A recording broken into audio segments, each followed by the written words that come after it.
Samantala, muli naman tayong makisilip sa lagay ng panahon ngayong araw. Live mula sa Pag-asa DOST, babalitaan tayo ni Amor La Rosa. Amor, good morning! Ano ang lagay ng ating panahon ngayong Miyerkules? Yes, good morning Perseline, good morning Pilipinas. Ito na po ang latest sa lagay ng ating panahon.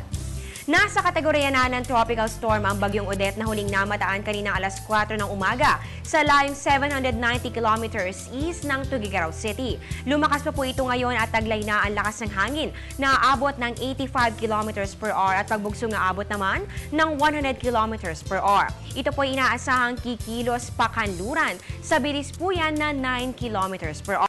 Habang patuloy ito sa pagkilos, inaasahang palalakasin pa rin po nito ang hanging habagat o yung southwest monsoon na makakaapekto partikular na po dito sa may central at pati rin po dito sa may southern Luzon, pati rin sa Visayas at sa may Mindanao area.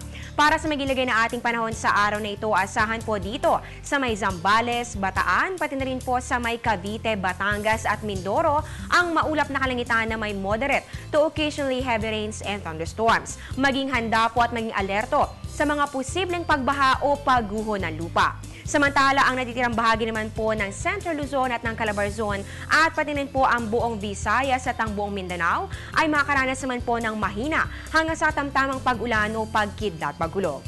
Ang natitirang bahagi naman po ng Luzon ay magkakaroon lamang ng partly cloudy to cloudy skies with isolated rain showers or thunderstorms lalo na po yan sa hapon o sa gabi. Mga kababayan, kung mapapansin nyo po talaga pong halos buong bansa po ay posibleng maging maulap at maulan sa araw na ito. Dahil po yan sa epekto ng southwest monsoon o yung hanging habagat. Ayon po kay weather forecaster Connie De Vivas, malakas na po kasi ang hatak at sakop ng habagat ngayon dahil ang bagyo sa labas ng ating park na kahapon po ay kahati o kaagaw pa nitong si Bagyong Odette ay wala na po masyadong epekto ngayon sa ating bansa. Ibig sabihin lang po niyan, mas malakas na po ang paghila ni Odette dito po sa hanging abagat o yung southwest monsoon.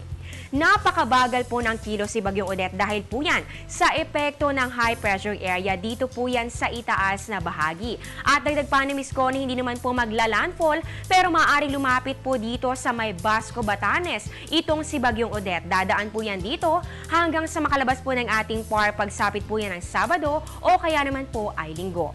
At yan ang latest mula dito sa Pag-asa. Abangan niyo po ang susunod naming update kasama ang isang weather forecaster ng Pag-asa mamaya po yan sa Good Morning Boss. Kasama niyo po sa balitaan, ako pang inyong weather lover, Amor La Rosa. Balik sa inyo, Perseline. Alright, maraming salamat, Amor La Rosa, live mula sa Pag-asa DOST.